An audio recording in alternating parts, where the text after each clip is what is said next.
Welcome to the September 2020 episode of CORESafety TV, brought to you directly from the National Mining Association.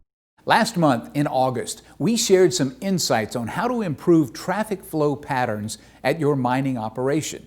Really important because of the potential that always exists for powered haulage accidents. We heard from mine manager Brett Hunt at Freeport McMoRan's Safford Mine and Lone Star Mine about the innovative traffic improvements that they've made out in Arizona. Now this month, I'd like to introduce you to another one of their mine managers, Jonathan Jazwinski. Jonathan works at the Morenci mine, where they've been solving traffic problems over the last few years too. Hello, Jonathan. Thank you for joining us today on CORESafety TV. Good morning, Nelson. Thanks for having us. So I understand there have also been some major traffic flow improvements at Morenci mine that have taken place over the last 4 or 5 years. Is that right? Yes, sir. We've recently rerouted the Highway 191 through the mine, which drove a lot of the design implementation. We have 2 sets of tunnels internal to the mine to segregate light and heavy vehicle traffic, and then a combination of 4 tunnels and bridges that actually allow haulage and public traffic to not intermingle. That's been quite an undertaking, and it has a lot of design and sequencing has gone into that to install those tunnels and route the traffic appropriately. Now that that's behind us, I'm very happy with the finished product. How did Morenci decide to make these changes? Had there been some accidents, or did you just recognize the need to improve the traffic flow? Both, Nelson. We have the unique challenge of having a highway running directly through our mine property. That has driven some design, as well as there has been incidents and near misses in the past that lead us to believe that we can do something better. That gets identified and planned and budgeted and sequenced and forecast. So it's a big process. There's a lot of people involved. We have a project group, a civil engineering group that helps us with the mining implementation and the projects around the site. The specific construction that we've done over the last few years has taken 4 years of execution and countless years of planning prior to that. We've had to remove tunnels, put new tunnels in. We dumped in the US Highway 191 to grade, added a bridge there for the haul trucks to travel over the highway, which is the first time, to my knowledge, that haul trucks have traveled over a US highway via a bridge. This highway that's running through the mine is actually a haulage constraint. We only have 4 crossings, and we have to route traffic to those 4 bridges and tunnels to get trucks from one area to another. Without those, we would have to haul longer to get to the old crossing points. So in reality, installing this infrastructure has gained efficiency and shortened hauls. It requires us to have less haulage equipment, less risk of public interaction on the site. What can you tell us about the use of roundabouts at Morenci? The first inception of the roundabout in this era, they have been tried in the past, was in 2016. We had a very poor approach angle intersection with very high traffic. And really we were doing almost a 2-mile one-way loop to avoid this heavy equipment interaction. A roundabout was brought up as being a possible solution, and that's when I started research and looking into this. And from that project, it eliminated probably $5 million a year in haulage costs. The roundabout has since moved several times. Our most current is now right near the light vehicle access above phase 10, which is a mining phase here in Morenci. That it's our highest flow intersection at the mine. It averages 350,000 tons a day. Since the inception of the roundabout in 2016, we've hauled over 500 million tons through those style intersections. When you were first researching roundabouts, the idea was still somewhat new in the U.S., but that's changed somewhat now, hasn't it? Well, I personally believe that roundabouts are the are the future of mining intersections. I will be the first to admit they don't apply everywhere. Where they do apply is in heavy traffic with poor approach angles or complicated intersections, say eight-way traffic. Those are perfect applications, and that is something that I will keep with me for the rest of my career. When that roundabout was suggested, I started doing a lot of research. I looked up how they were made, why they're important. I even watched the episode Mythbusters, where does a roundabout flow more traffic than a stoplight?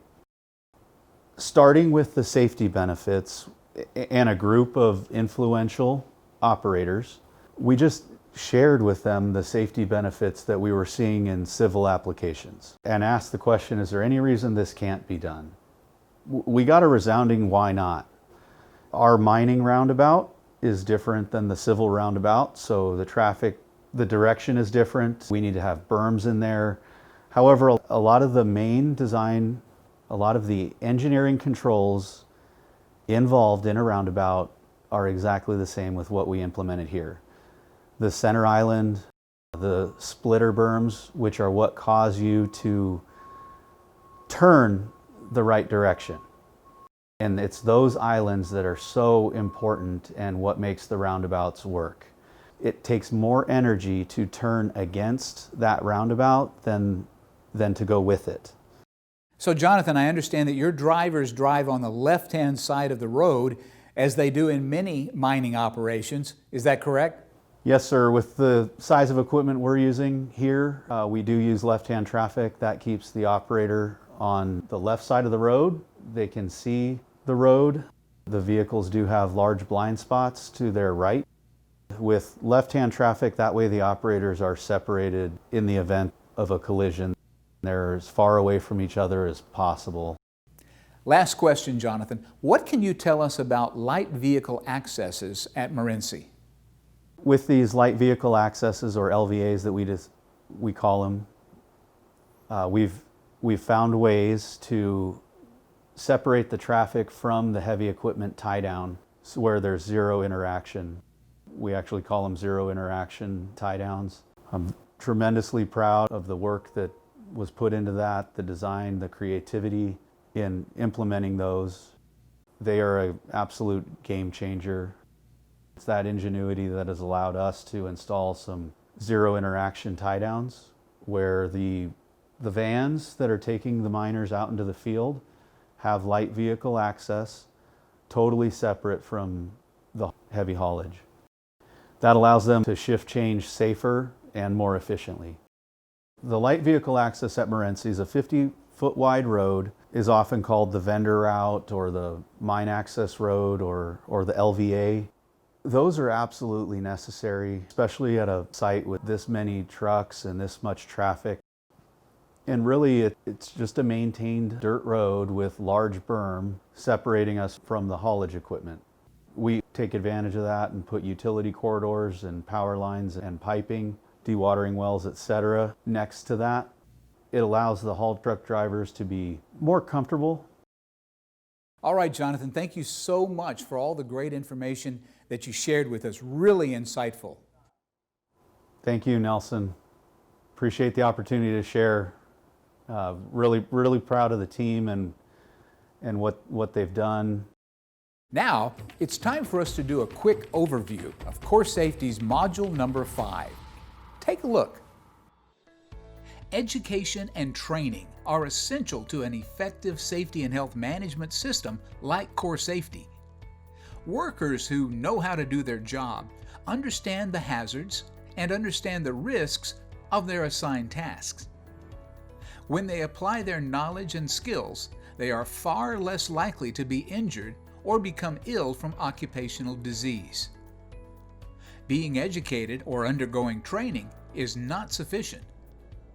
What is more important is how well the worker is able to apply his or her knowledge and skill, and whether they are competent. Safety and health excellence requires more than just offering mandated or discretionary training. It requires verification that those trained are competent by demonstrating the acquired knowledge and skills. A training needs assessment determines the level of knowledge and skill that will be learned. It also determines how frequently training should be conducted and the requirements needed to establish competency. Finally, quality of instruction. Training that is based on adult learning methods, hands-on versus memorization, often tends to be more effective. Regardless of the quality of the training materials, the quality of the learning is more significantly influenced by the quality of the instruction. Because of this, train-the-trainer development is very useful.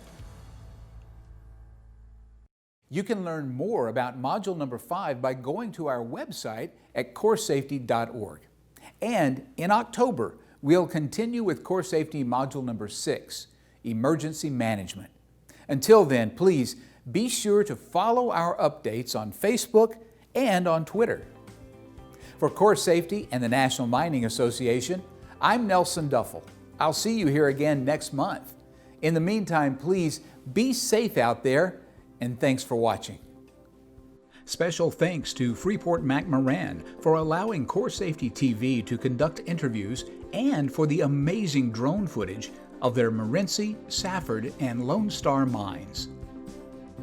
To share one of your safety stories, videos, or photos, email us at info@CORESafetyTV.org.